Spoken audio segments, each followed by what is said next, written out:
Hello everyone, welcome to Science Think. आज की इस वीडियो में हम पढ़ने वाले हैं अबाउट यूनिटरी मेथड। सो सबसे पहले हम देख लेते हैं कि यूनिटरी मेथड क्या होता है। ये एक मेथड है in which first we find the value of one unit and then the value of required number of units is known as unitary method. So unitary method के आप जो है क्वेश्चंस को सॉल्व करते हैं, वो कैसे सॉल्व करते हैं? पहले हम इसके अंदर एक यूनिट की वैल्यू को फाइंड कर लेते हैं और फिर जितनी हमारी नंबर ऑफ यूनिट्स की रिक्वायरमेंट होती है, जैसे कि अगर 50 हैं, सो उस 50 के लिए फिर हम उनकी वैल्यू को फाइंड कर लेते हैं। जैसे कि हमें पता है कि अगर 2 फैन है उसकी कीमत 150 रुपीज है, तो पहले हम फाइंड आउट करते हैं कि 1 यूनिट की कितना प्राइस होगा। फिर हम फाइंड आउट कर लेंगे कि जैसे हमें 50 फैंस की निकालनी है तो 50 फैंस का हमारा कितना हो जाएगा प्राइस। तो पहले हम निकालते हैं एक का प्राइस, फिर हम निकाल देते हैं जितनी रिक्वायर्ड नंबर ऑफ यूनिट्स हैं उनका प्राइस। इस चीज को आप क्वेश्चंस को सॉल्व करते हुए समझ सकते हैं। फॉर एग्जांपल के लिए मैं आपको यहाँ पे इजीएस्ट वे में समझाती हूँ। जैसे कि कॉस्ट ऑफ वन बुक अगर आपको दे रखी है, एक बुक की कॉस्ट है कितना, 12 रुपीज। अगर एक बुक 12 रुपए की है और आपसे कोई पूछ लेता है कि अगर 5 बुक्स हुई तो उनका कितना रेट होगा, तो कॉस्ट ऑफ 5 बुक्स कितना हो जाएगा।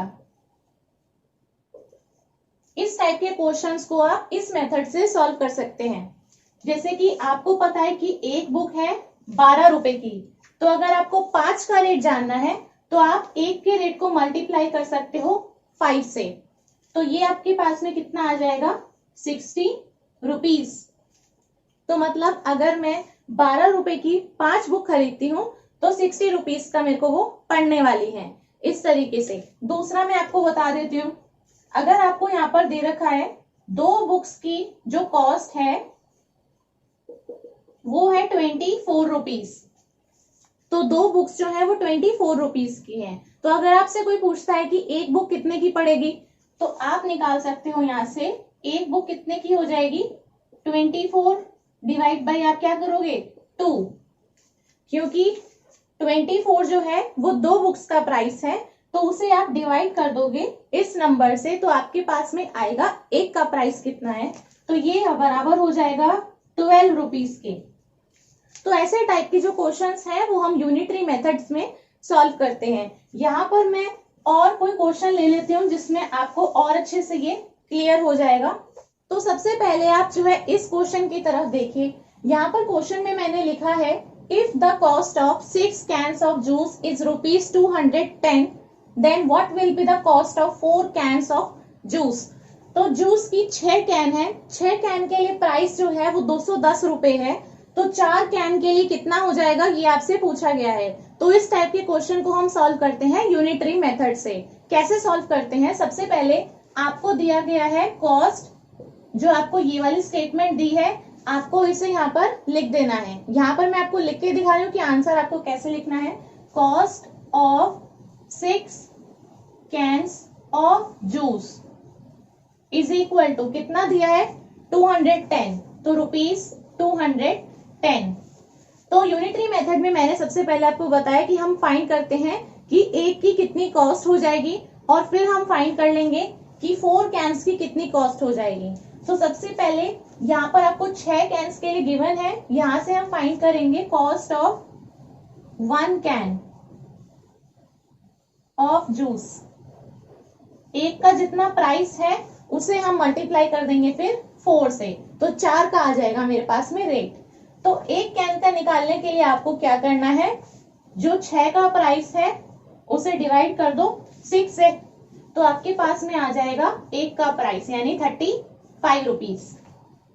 ठीक है, और इसी तरीके से आप लिखोगे यहाँ पर therefore cost of 4 cans of juice is equal to, अब एक जो है एक कैन मेरे को मिल रही है 35 रुपए की, तो अगर मेरे को 4 खरीदनी है तो मैं एक का जो प्राइस है उसको मल्टीप्लाई कर दूंगी 4 से, तो यानी हमें करना है 35 रुपीज को मल्टीप्लाई 4 से, तो मेरे पास में आ जाएगा 4 कैन्स का जो कॉस्ट होगी, तो इसको हम मल्टीप्लाई कर देते हैं।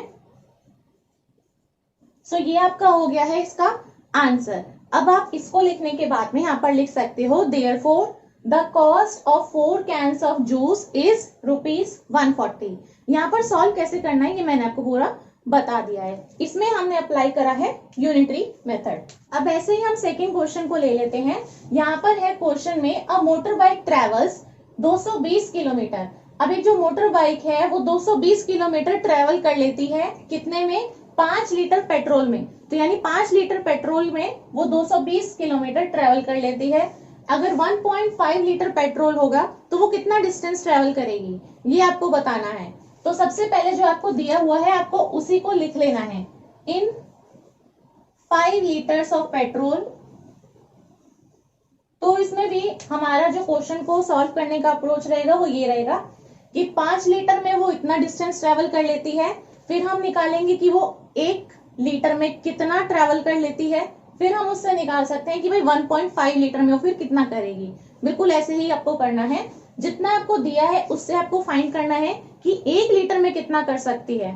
सो इसके लिए मैं आपको बता देती हूँ। आपको 2 पॉइंट जो है वो आप इसमें याद रख सकते हैं। अगर आपको फाइंड करना है फॉर 1 कि अगर आपको फाइंड करना है सपोज एक की कॉस्ट कितनी है, ठीक है। अगर आपको फाइंड करना है कि 1 लीटर में वो कितना कर रहा है, तो अगर आपको 1 के लिए फाइंड करना है तो हमेशा आप क्या करो, जितने नंबर के लिए आपको फाइंड आउट करना है उससे आप डिवाइड कर दो। जैसे कि इस केस में मेरे को 5 लीटर का गिवन है 220 किलोमीटर, लेकिन पहले मैं फाइंड करूंगी कि 1 लीटर में वो कितना डिस्टेंस ट्रेवल करता है। तो हम यहाँ पर क्या करते हैं, सिंपली 5 लीटर है तो 220 किलोमीटर को हम डिवाइड कर देंगे 5 से। तो यानी जब आपको 1 के लिए फाइंड करना है 1 यूनिट के लिए तो आपको 5 से डिवाइड कर देना है। अगर इसी तरीके से मेरे पास में 1 यूनिट का यहाँ पर जो है वैल्यू आ जाती है और आपसे 10 यूनिट के लिए पूछी है तो आपके पास में जो वैल्यू आती है आप उसको 10 से मल्टीप्लाई कर देते हो। जैसा भी मैं क्वेश्चन में कर रही थी बिल्कुल वही चीज है। मैं पहले आपको यहाँ पर इसे करके दिखा देती हूँ। तो पहले हम जो है यहाँ पर लिखते हैं 5 litres of petrol distance travel जो है, डिस्टेंस ट्रेवल है कितना 220 किलोमीटर है। तो 5 लीटर में 220 किलोमीटर है। पहले आप निकालो कि 1 लीटर पेट्रोल में, ये सेम चीज लिखनी है, distance travelled is equal to, अगर आपको 1 के लिए निकालना है अभी मैंने आपको बताया तो आपको क्या करना है, डिवाइड करना है। तो यानी कि 220 किलोमीटर को आप डिवाइड करो किससे, 5 लीटर से। अगर आप इसे इससे डिवाइड करोगे 5 से तो आपके पास में आएगा कितना, 1 लीटर के लिए वो जितना डिस्टेंस ट्रेवल करने वाला है तो ये आपका हो जाएगा 44 किलोमीटर।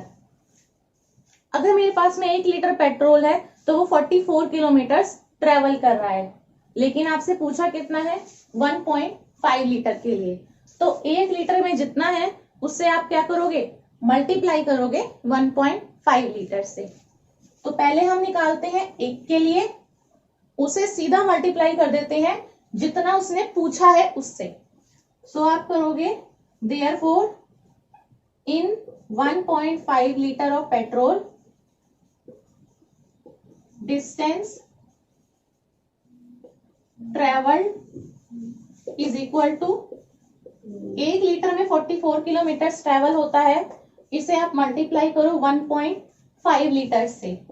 तो ये आपके पास में आ जाएगा 66 किलोमीटर, जो आंसर है आपका। तो जो पहला क्वेश्चन था और ये वाले क्वेश्चन में भी हम सेम टू सेम कर रहे हैं। जो आपको दिया है उसको डिवाइड कर देते हैं रिक्वायर्ड नंबर ऑफ यूनिट से, तो आता है आपके पास 1 यूनिट की वैल्यू। सो 1 यूनिट की वैल्यू आने के बाद हम उससे जो रिक्वायर्ड नंबर ऑफ यूनिट्स हमसे पूछी गई है उससे हम सीधा मल्टीप्लाई कर देते हैं। तो पहले आपको उन्हें डिवाइड कर देना है, जो आएगा उससे आपको इसे मल्टीप्लाई कर देना है। तो आपके पास में आपका इस तरीके से आंसर आ जाता है। ऐसे ही हम एक और क्वेश्चन को करके देख लेते हैं। यहाँ पर मैंने लिखा है कॉस्ट 105 एनवेलप की 350 रुपीज है। तो यानी कि अगर मेरे पास में 350 रुपए है तो उसमें मेरे को 105 एनवेलप में उसमें खरीद सकते हो। लेकिन अगर अब आपके पास में जो है 100 रुपीज है तब आप कितने एनवेलप्स को परचेज कर सकते हो, ये उसने पूछा है। तो यहाँ पे आप पहले लिखोगे, क्योंकि देखिए उसने कॉस्ट पूछी है, मतलब कितने कॉस्ट में आपका कितने एनवेलप्स आप ले सकते हो उसने ये पूछा है।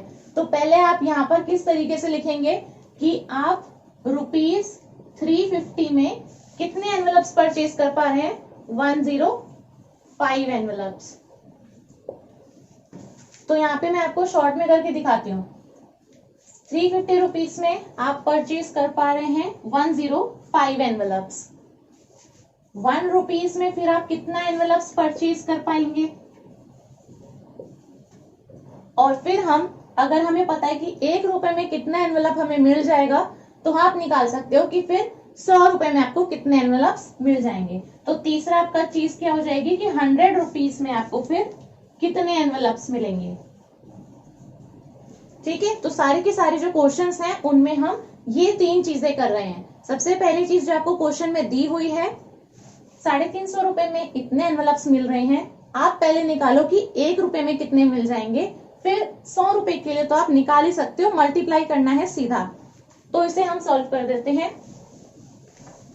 सबसे पहली चीज है कि 350 रुपीज में, इन 350 rupees 105 envelopes can be purchased. ठीक है, इज इक्वल टू आप इस तरीके से लिख सकते हो पूरा स्टेटमेंट की फॉर्म में। इसके बाद में हम निकालेंगे, सो इन 1 रुपीज एनवेलप्स परचेज्ड हो जाएंगे आपके कितना? आपके 105 एनवेलप आ रहे हैं 350 रुपए में। तो आपको यहाँ पे करना है 105 डिवाइड बाई 350। 105 एनवेलप को आपको बांट देना है 350 रुपए में। तो हम इसको ऐसे लिखेंगे, ये डिवाइड बाई ये लिखना है आपको हमेशा इस तरीके से, ये वाली चीज डिवाइड बाई ये वाली चीज, इस तरीके से। तो ये आपका हो गया 1 रुपए में आपका इतना एनवेलप आएगा। आप चाहो तो उसको यहाँ पे सॉल्व भी कर सकते हो, और अगर आपको यहाँ पे ये सॉल्व नहीं करना है तो आप इसी फ्रैक्शन को उठा के नेक्स्ट स्टेप में लिख सकते हैं। जैसे कि अभी मैं आपको करके दिखा देती हूँ। 1 रुपए का आपको पता चल गया, ठीक है, 1 रुपए में ये एनवेलप्स हैं। पूछा कितना है? 100 रुपीज का। So therefore in 100 rupees envelopes purchase हो जाएंगे। 1 रुपए में इतना एनवेलप है तो 100 रुपए में आपके हो जाएंगे, जो एक एनवेलप का आपको मिल रहे हैं, यानी कि 105 डिवाइड बाई 350। इसको आप मल्टीप्लाई कर दो 100 से।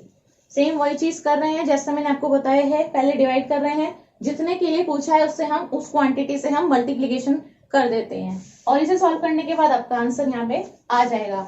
0 से 0 आप यहाँ पे काट सकते हो, ये आपका चले जाएगा 7 और ये आपका चले जाएगा 2।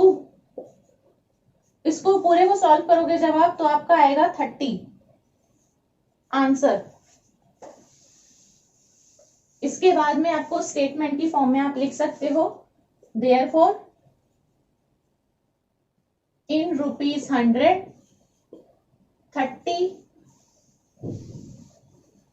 envelopes can be purchased। Statement आपको लिख देनी है आंसर निकालने के बाद में कि 100 रुपीज में हम 30 एनवेलप्स को परचेज कर सकते हैं। मैंने इसमें क्या किया है, यूनिटरी मेथड का यूज किया है। सबसे पहले मैंने 1 यूनिट की वैल्यू निकाली है, उसे मल्टीप्लाई कर दिया है जितने उसने पूछे हैं सिर्फ उससे। So first divide then multiply, और ऐसे करके आपके पास में सबका आंसर आ जाएगा। सो यही थी हमारी आज की वीडियो। मुझे उम्मीद है ये वीडियो आपको काफी हेल्पफुल लगी होगी। अगर ये वीडियो आपको अच्छी लगी हो तो इस वीडियो को लाइक कर दें, अपने फ्रेंड्स के साथ में इस वीडियो को शेयर कर दें, और ऐसे ही और अच्छी वीडियोस देखने के लिए मेरे इस चैनल को सब्सक्राइब करना ना भूलें। Thank you.